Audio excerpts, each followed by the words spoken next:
Okay, something I didn't have time to get to the last couple of days is something that I normally, it's not really in my wheelhouse, not the kind of stuff I want to talk about. Um, but I have to make an exception in this case, and it is Dr. Oz getting into the Senate race up in Pennsylvania after what's his name, Sean Parnell, dropped out since he lost custody of his kids, and that just looks bad. And so Dr. Oz, who is a daytime, not only a TV doctor, he's a daytime television guy. And if you work in daytime TV, that's not, um, it's kind of in the same class as like being a slip and fall lawyer or, buy here, pay here car dealer. In fact, I don't think it's a coincidence that most of the ads that you see on daytime television are for slip and fall lawyers. And to be honest, I'm not interested in going on for 10 to 15 minutes or 20 minutes about why Dr. Oz is a great guy or why he's a terrible clown and why nobody should care about him, because frankly I'm not that interested in Pennsylvania to just break down individual candidates and their pros and their cons. But something that I want to put into perspective when you're considering Dr. Oz for Senate is who the other guy is that seems to be in the best position to win this nomination if Dr. Oz isn't the guy. And while he hasn't officially announced that he is running yet, David McCormick, the CEO of Bridgewater, is the favorite amongst, I guess you would say, the Republican elite. He is, of course, the CEO of one of the largest financial firms in the world, I guess you could say, certainly in America. Bridgewater is Ray Dalio's company. Ray Dalio is the face of it, even though he's not the CEO. I'm sure he's probably the CIO, if I remember correctly. And Bridgewater have one of the big U.S. firms that is really spearheading the move into China and trying to push a lot of money into investing in China. And Ray Dalio this week was on CNBC, essentially defending China, defending the practice of disappearing people, because the Chinese Communist Party, they're strict parents. That's kind of how he put it. And that's something that he just thinks is, hey, that's just something you tolerate. And from a business guy, I can somewhat respect, that no-nonsense kind of attitude. But I don't think that that's the kind of people, then, that you want in the U.S. Senate. People who think that, hey, disappearing folks, it's not so bad. It's just tough parenting. And it's not like Dalio just misspoke in this interview. Bridgewater and Ray Dalio have, a significant relationship with the Chinese Communist Party, and so they have to play nice with them. They have to be buddies with them, and so therefore they have to defend them on television. There's no other way to put it than, Bridgewater, Ray Dalio, and of course the CEO, David McCormick, are all heavily compromised by the Chinese Communist Party. And I'm not a big China hawk. I'm not someone who says, oh, China's going to take over the world. The U.S. must maintain world domination, or else, China is going to be the next world empire, and we're all going to be speaking Mandarin.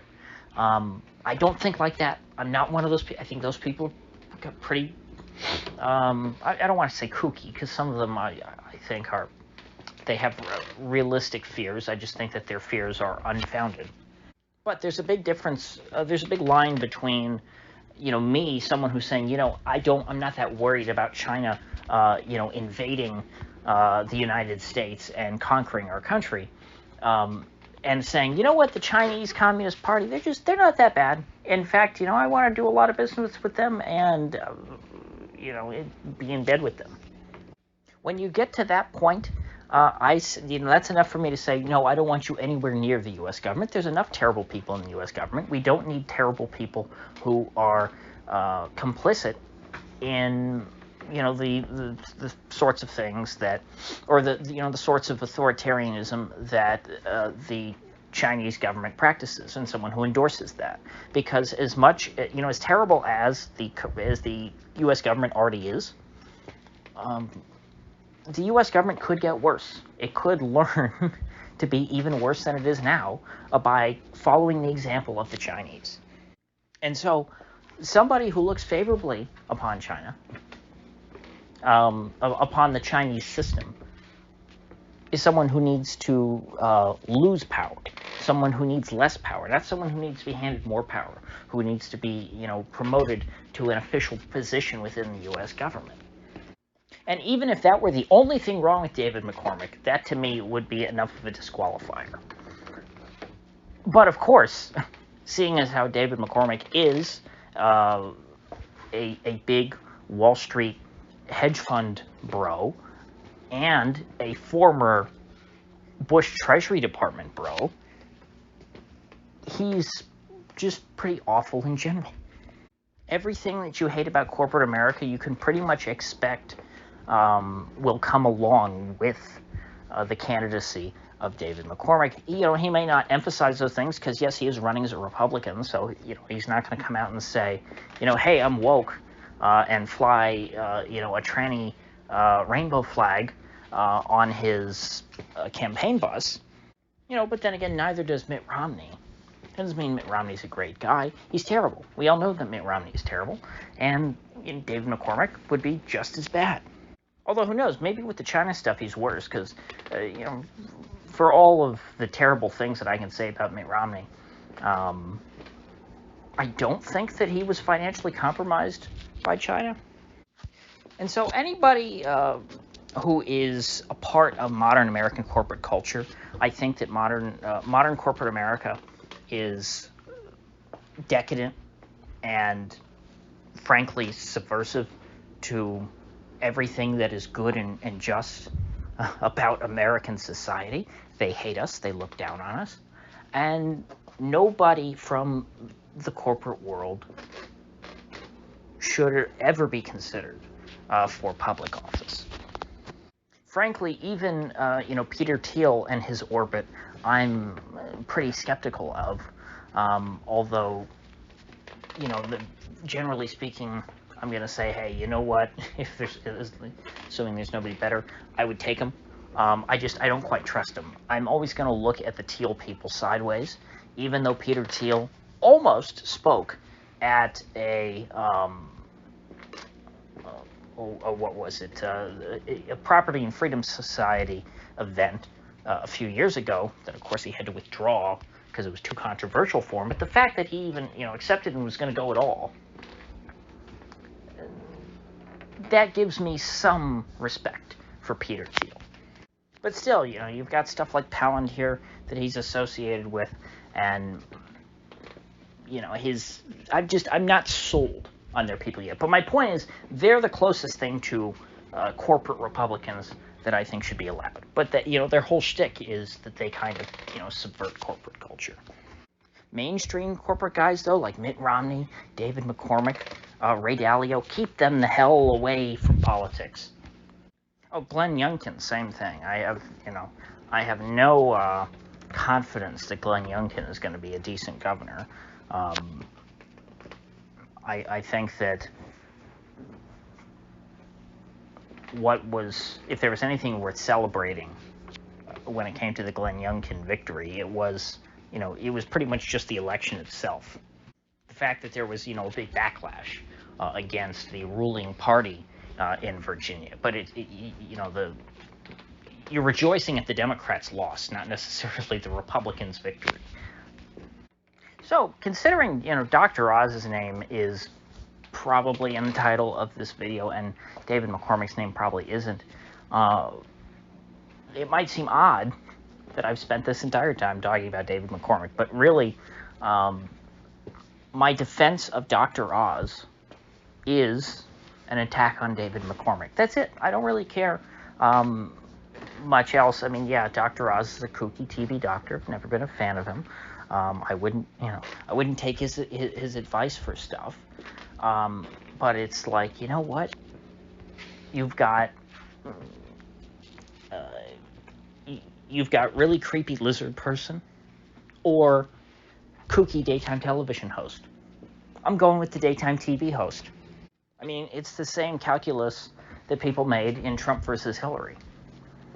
Of course, I'm talking about two Republicans here, not a Republican and a Democrat. But I mean, people looked at Trump versus Hillary, take the parties out of it.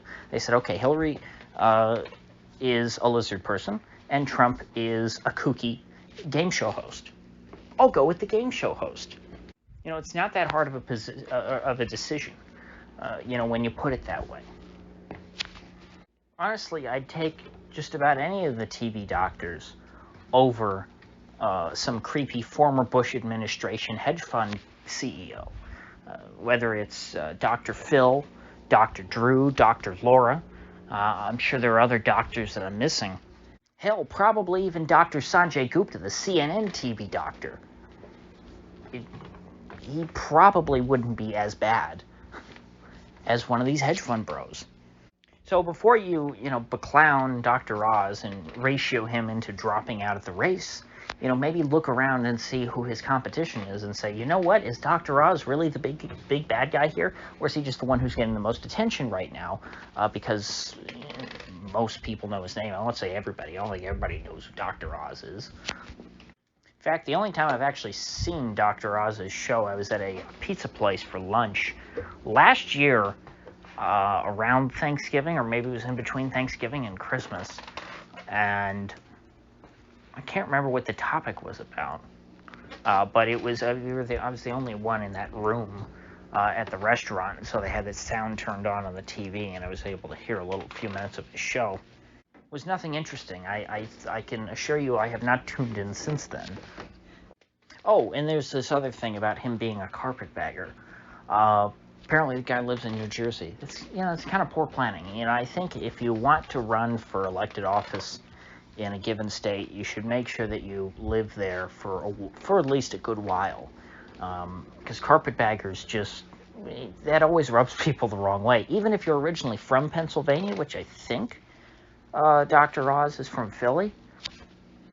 Now that I'm thinking about this, I should do a follow-up to this maybe a little later on if David McCormick announces, and compare Oz and McCormick to the guy who seems to be the favorite for the Democratic nomination, John Fetterman.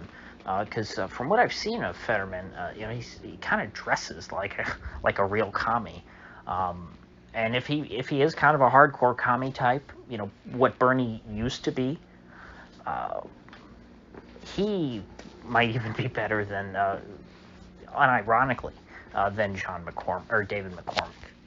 A good commie would probably do more good in the Senate than another terrible, bushy hedge fund guy. But I don't want to say anything for sure. I'd have to look more into him. Fetterman could just be a LARPer who's going to vote party line all the time. But I mean, if he was like a Jeremy Corbyn type, although Jeremy Corbyn, like Bernie, in his old age, has gotten soft and fell real deep into partisanship and was anti-Brexit officially, even though Jeremy Corbyn's whole career would suggest that he would be a very pro-Brexit guy, and I'm sure in his heart wanted to see Brexit happen. So I guess you could say if you had a Jimmy Dore type of guy, like you put Jimmy Dore up against David McCormick, oh my gosh, I will happily get in line for 6 hours 3 times in a row to vote for Jimmy Dore over a David McCormick type. There's nothing I would love more than for both, Democrats and Republicans to get their acts together. I want the best leftists and the best right-wingers possible nominated in every race, so that, even if you end up with someone you disagree with, they're still like a good person. Because, the status quo is we get sleazeballs on both sides. So, with that said, I do think the PA race is getting interesting. It's going to be one of the more interesting Senate races, probably, of 2022. Lord knows, the Senate race here in Florida is going to be boring as hell. Rubio's probably going to win by 10 plus points. I guess New Hampshire might be interesting. I guess Sununu isn't running there, so be interesting what comes out of there. Where else? Ron Johnson, I think, is running for re-election in Wisconsin. Arizona, that'll be good. Georgia, that'll be good. I was just saying, I don't trust the Teal Bros. But, the Blake Masters, he's pretty decent at Twitter. I'll give him that. And so I'm not going to say I'm against him. I'm not going to say that I'm emphatically for him. But I'd be probably pretty happy if that guy made it through. But so far, the only guy who's running for political office in 2022 that I know of who I'm pretty emphatically happy about is Joe Kent. And that doesn't mean I agree with him on everything. I just mean pretty sure he's a solid, genuine guy who has his head screwed on right and has some pretty good priorities. I trust that Joe Kent actually is saying what he means. So I guess that's about all I have to say on this topic for now. I will see you folks back here tomorrow.